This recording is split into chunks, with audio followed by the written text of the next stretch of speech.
Likelihood ratio test. You may have already heard about this. It's a very popular, or you could say common test in statistics. This is used to basically test two models to see if the restricted model, the one which has hypotheses placed on it, is true or not. So I'll actually go ahead with the programming part of it. If you want to know what it is all about in details, what likelihood ratio is and what likelihood tests are, I would suggest you have a look at other videos on YouTube if you want to know how this thing works. What my purpose here is to just program it right from the scratch, implement the function and the intricate details behind it. The benefit doing it this way is that you actually know and get a better feel to what is actually happening.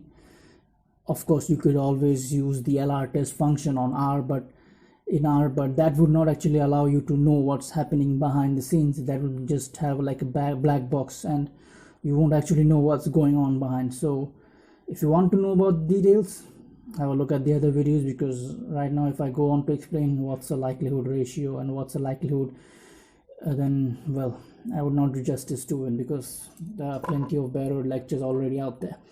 So without any further ado, let's begin. So we named the function L ratio. You could name this whatever you want, and this function takes two inputs, model 1, model 2. These are actually the linear models that you will create in order to test. And of course we need the length of the data set, which can be deciphered from the residuals or from the length of the residuals itself.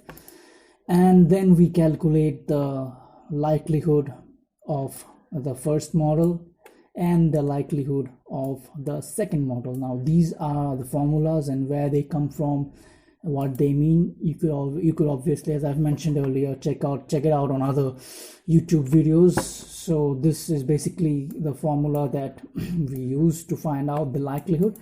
And then of course, by the way, please note that when you have weights in your model, then this formula needs to be modified a little bit. Again, you could see what it is in other places. This specifically, this function is to calculate only the OLS model. So there we have it. Okay, and sorry, statistics. This is basically the likelihood ratio test. This is the formula of likelihood ratio test. It's 2 into the difference between the first value and the second value, or most likely the likelihood of the first and the second. Please note that the likelihood of the second model has to be subtracted from the likelihood of the first model. You can't actually change the order here. The unrestricted model has to be placed first and the restricted model has to be placed second.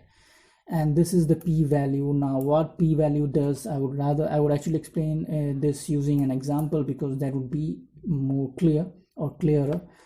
And of course this is a concatenate statement used to show these anyway. And the threshold for p-value used here will be 0.05, which means that if the p-value is less than 0.05, we reject the null hypothesis. And if the p-value is anything more than that, we accept, or rather we don't reject the null hypothesis, which of course null hypothesis, I'll get to the examples to explain this a bit better. So at first we generate random variables for x1, and then we do the same for x2, and then we create y. Now please note here that we are not using x2 here. We are simply using x1 and randomly generated error, which is normally distributed.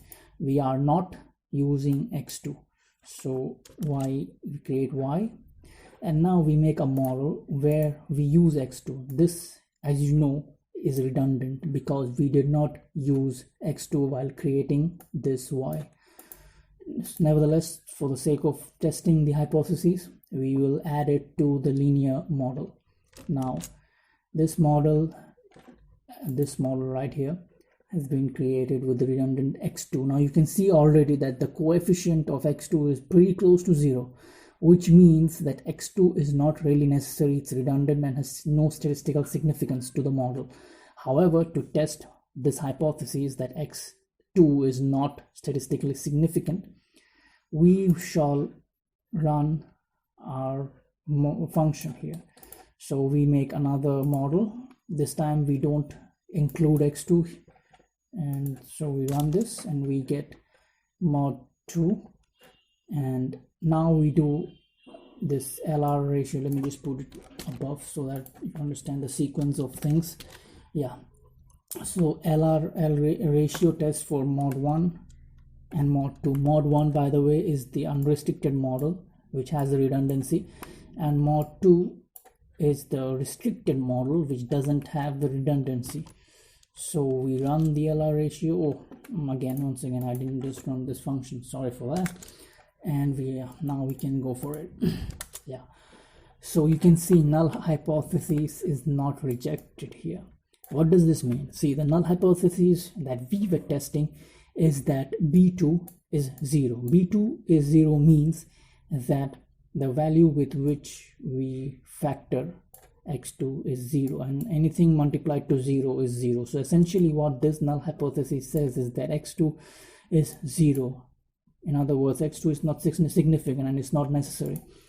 Since the hypothesis is not rejected, and you can see the null value, the p-value is extremely high here, it's 0.8. What 0.8 means is that there is a 80% chance of model 2 reproducing the same values as model 1 without x2. Model 2 doesn't have x2, but even then this model has an 80% chance, 83% chance to replicate the values or the estimators in mod 1. And you can see that it's true, because look, let's have a look at the models here. In model 2 we didn't include x2, so x2 is 0. It doesn't exist, so it's 0. And in model 1 it's again very, very close to 0. So what this p-value suggests here is that if we use mod 2 if we make this mod 2 without x2, it has an 83% chance of having similar estimators or same estimators to that of mod 1. And that is why we can safely claim that the null hypothesis is true. Okay, now we go to the next thing. Now we just make a model which is a y, and there is no x variables. We don't include any x variables. That means that we don't include both of these. That means that just y with 1. So as you can see, mod 3 is here, and there will just be an intercept value which is way too much. And we run the L ratio on model 1, which is this model, the main model or the unrestricted model, with model 3, which is this model. Let me space it out so that you can understand it better. Okay, so here we assumed that the null hypothesis is b1 and b2 both are 0, which means x1 and x2 don't have any statistical significance. However, by looking at the p-value here, you could 100% claim that this is wrong. This can be rejected, because there is no way on earth that this model will replicate the estimator values of this model, because we don't even have estimators here, to be honest, just a y-intercept. So the p-value of 0 suggests that there is absolutely 0% chance of model 3 replicating the estimator values of model 1. Summarizing the whole concept once again, we made this L ratio function which takes two models, these mod 1 and mod 2, or just any two you want to test. And the mod 1 is the unrestricted model, and mod 2 is the model where you place the hypotheses.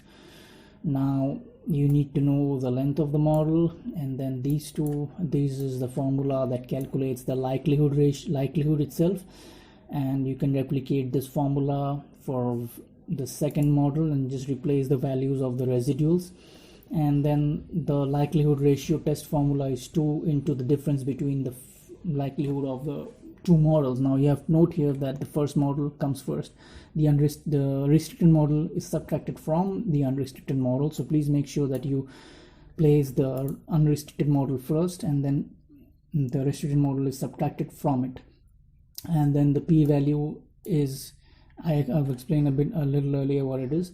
You need the p-value to make a confirmed claim, and then this is a simple concatenate statement which basically prints out what we've calculated here. And if the p-value is less than 0.05, the null hypothesis is rejected, otherwise it's not rejected.